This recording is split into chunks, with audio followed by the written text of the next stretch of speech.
આયુષ્ય અને સ્વાસ્થ્ય શરીર પર નહીં, મન પર નિર્ભર છે. યુનાનના એક પ્રાચીન ચિકિત્સા શાસ્ત્રી અને સંત ઇબ્ને સિયાને કોઈએ પૂછ્યું કે મરણ સુધી યુવાન અને સ્વસ્થ રહેવા અમારે શું કરવું જોઈએ. ઇબ્ને સિયાએ જે ઉત્તર આપ્યો તે સાવ સાધારણ હતો. તેમણે કહ્યું, આજીવન યુવાન અને સ્વસ્થ રહેવા કોઈ કઠણ કે વિશેષ ઉપાયની જરૂર નથી. જરૂર એટલી જ છે, આપણે આપણી ભૂલો સુધારીએ અને ભ્રાંતિઓથી છુટકારો મેળવીએ. ક્વેડા બુઢાપો લાવનાર ભૂલો કઈ છે? મનુષ્ય પોતાનો આહાર વિહાર અને આચાર વિહાર કોણ જાણે કયા કારણે બગાડી મૂકે છે કે સ્વાસ્થ્યમાં મુશ્કેલી ઊભી થાય છે. એ માટે ડૉક્ટરની સલાહની કે ઔષધિની સેવનની જરૂર નથી. તેની જરૂર બીમાર પડ્યા પછી પડે છે. પ્રશ્ન ઉઠે છે, બીમાર પડ્યા જ કેમ? જેમ સ્વસ્થ રહેવું આપણા હાથની વાત છે, તેમ બીમાર થવું એ પણ આપણી ઈચ્છા પર આધારિત છે. ચાહે તો સ્વસ્થ રહો, ચાહે તો બીમાર પડો. ખાનપાનનો અસંયમ, દિનચર્યામાં અનિયમિતતા, શ્રમ વિશ્રામનું અસંતુલન અને કૃત્રિમ જીવન આ કારણો મનુષ્યના સ્વાસ્થ્યને નષ્ટ કરી નાખે છે. ખાવા પીવામાં સાદાઈ અને સંયમ રાખવામાં આવે, નિયમિત દિનચર્યા બનાવવામાં આવે, પૂરતો શ્રમ અને પૂરતો આરામ લેવામાં આવે તો શરીર યંત્રના કોઈ કળ પૂર્જા બગડે એવી સ્થિતિ ન આવે અને લાંબો સમય સ્વસ્થ અને શક્તિશાળી રહી શકાય. ઘડપણ અનિવાર્ય છે, તેને રોકી શકાય તેમ નથી. પેલી જૂની કહેવતમાં કહેવાતું, જુવાની તો જોઈ, જે જાય પછી આવતી નથી. ઘડપણ એવું જોયું જે આવ્યા પછી જવાનું નામ લેતું નથી. હાલની વૈજ્ઞાનિક શોધોના સંદર્ભમાં આ કહેવત આ રીતે સુધારવી પડે.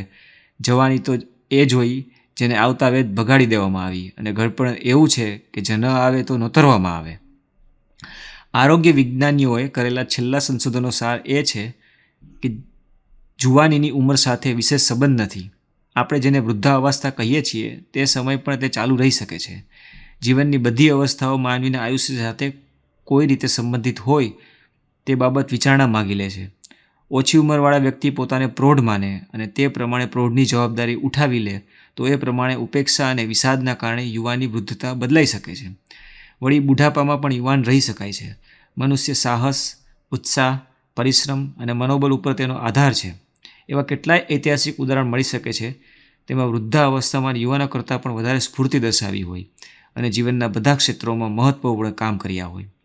ગોસ્વામી તુલસીદાસે 50 વર્ષ પૂરા થયા પછી રામચરિતમાનસ લખવાનું શરૂ કર્યું હતું. રવિન્દ્રનાથ ટાગોર 90 વર્ષની ઉંમર સુધી સાહિત્ય લેખન કરતા રહ્યા હતા.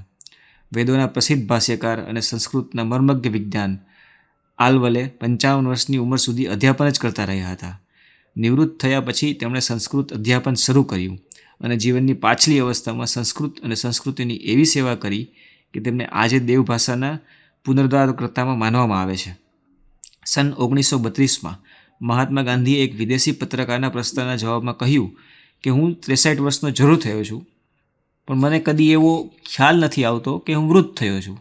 જે માણસને આવું લાગે તે પાઠશાળા વિદ્યાર્થીની માફક ઉર્દૂનો અભ્યાસ કરવા લાગે અને વધુમાં બંગાળી, તમિલ અને તેલુગુ શીખવાના સ્વપ્ના સેવે. પંડિત જવાહરલાલ નહેરુ 80 વર્ષની નજીક પહોંચી જવા આવ્યા હોય છતાં દોડતા સીડી ચડી જતા હતા.